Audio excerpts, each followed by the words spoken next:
sexto ano. Nessa aula, nós iremos fazer a correção dos exercícios solicitados na tarefa do vídeo anterior. Eu sou a professora Priscila e acho bem interessante que você esteja aí com o seu livro, o lápis, borracha, para ir fazendo a correção dos exercícios. Beleza, galera? Então, partiu! Tinha ficado de tarefa para vocês, então, a página 17 do livro didático e 19 e 20 também do seu livro didático na seção Hora do Estudo. Então, no seu livro didático, página 17, na seção Olhar Geográfico, nós temos aqui uma imagem de satélite mostrando aí algumas massas de ar, né, que estão aí circulando pela atmosfera. Então, a questão número 1 é o que está representando na imagem: nuvens e massas de ar sobre a América do Sul. Cite 3 unidades da federação que apresentam maior nebulosidade na imagem. Então, são 3 regiões aqui que vocês podem citar. Aqui, onde pega Santa Catarina, Paraná e aqui essa região do Mato Grosso do Sul.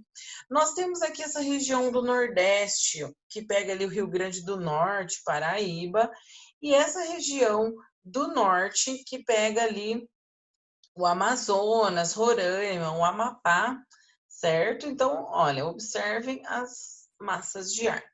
E 3 unidades da federação que estão com menor nebulosidade, né? Então, são todas, qualquer uma dessas unidades da federação aqui, dessa região toda aqui, que a gente vê de uma forma mais clara. Então, nós temos ali o Rio Grande do Sul, tá aqui embaixo, olha, Minas Gerais, São Paulo, Mato Grosso, aqui Rondônia, Tocantins, Goiás, né? Então, todos esses estados aí vocês podem estar citando, a Bahia, né? Enfim. Sabendo que a massa de ar localizada sobre a Argentina se forma em altas latitudes, lembrando, regiões polares, 90 graus a norte, 90 graus a sul.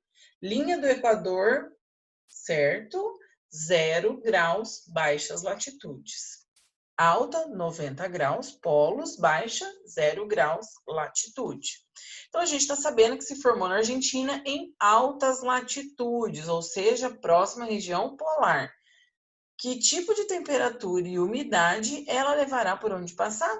Então, aqui, olha, aqui é Argentina, baixas latitudes, quer dizer que se formou aqui na região polar ártica, né? Então, que tipo de massa de ar que vai formar? Que característica de temperatura e umidade? Baixas temperaturas, e se não tem tanto calor, a água evapora menos. Então, baixas temperaturas e pouca umidade. Essa é a massa de ar, então, que está entrando aqui, olha, nessa região do sul do Brasil. Agora, em relação aos tipos de chuva, frontais, quando 2 frentes frias, né, uma quente, uma fria se encontram, a orográfica ou a de relevo, que acontece nas encostas do morro, o lado que chove chama barlavento, o lado que fica seco é sotavento, certo? E as convectivas, que é a chuva de verão, né? A temperatura ali muito quente próxima à superfície, o ar menos denso sobe e resfria, daquela chuva forte e rápida, né? E continua quente. Estão associados a grandes elevações na superfície, que levam massas de ar úmido ao ganhar altitude. Então, a elevações, ou seja, relevos mais altos, chuva de relevo ou orográfica. Ocorre em razão do encontro de uma massa de ar frio com uma massa de ar quente, úmida, então, frontal. São conhecidas popularmente como chuva de verão, convectivas. Geralmente estão associadas à formação de áreas áridas em regiões continentais. B, a chuva de relevo, né? Lembra? Então, vem o ar carregado de umidade, encontrou um relevo, a hora que ele tenta ultrapassar, ele vai resfriar, chover de um lado e o outro fica seco. Chuva, barlavento, seco, sotavento. Então, letra B. podem ser muito intensas e acompanhadas de tempestade elétrica, né, com raios, trovões, porém, em geral, apresentam rápida duração. Então, as convectivas, chuva de verão, né, aquela chuvona forte, rápida, né, e acontece aí com o ar quente próximo à superfície. Aqui é um texto que você deve ter lido aí na hora de fazer a tarefa, que fala por que tem uma região que chove muito, por exemplo, aqui nas áreas litorâneas de Pernambuco, Alagoas, enquanto no interior dos estados nordestinos quase não tem chuva. Aí todo fala em relação ao sertão. Nós estudamos na outra aula, né, as sub-regiões nordestinas. Então, nós temos ali o sertão, né, o interior ali da região nordeste, onde não chega, né, as massas de ar úmida. Então, fica ali muitos, 8, 9 meses sem chuva, chove 3 a 4 meses ao ano, concentrado, pouca chuva, tudo concentrado ali, depois fica o resto do ano sem chuva. Aí fala o primeiro parágrafo, informa que no Nordeste é comum haver épocas em quais chove no litoral, enquanto no interior é seco, né? Então, explique como o relevo pode influenciar nessa dinâmica.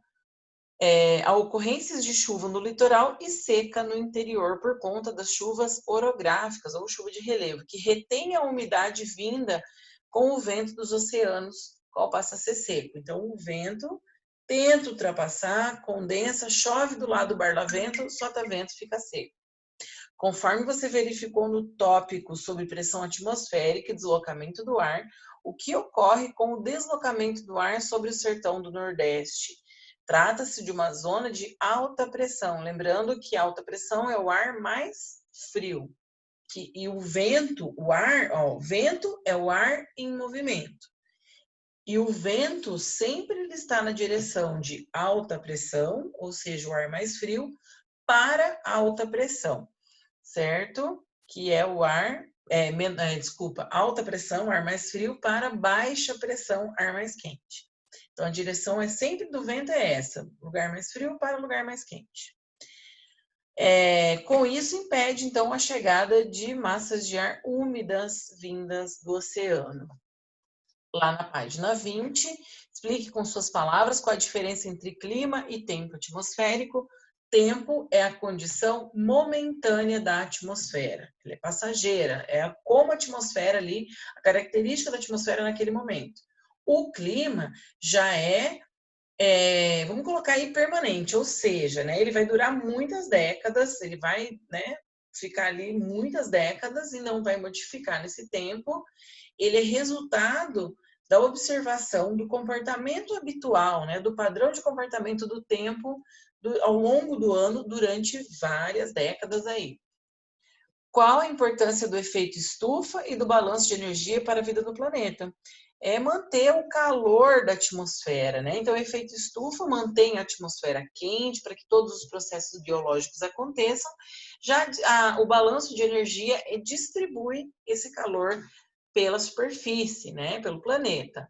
E ambos contribuem para deixar a temperatura do planeta mais constante, sem grande variação, para que todos os processos biológicos possam acontecer sem prejuízo. Qual risco ambiental tem preocupado os cientistas que estudam o clima do planeta? Então, olha só, muitas pessoas confundem o efeito estufa e aquecimento global. O efeito estufa é um fenômeno natural e necessário para o planeta. O aquecimento global é uma consequência do desequilíbrio desse efeito estufa. Quando há uma camada de poluentes que impede que o excesso do calor se dissipe novamente para o espaço, esse calor fica retido na superfície, gera então o aquecimento global. Dá para entender isso, galera? Então, efeito estufa é um fenômeno natural, aquecimento ali, né? O equilíbrio térmico do planeta.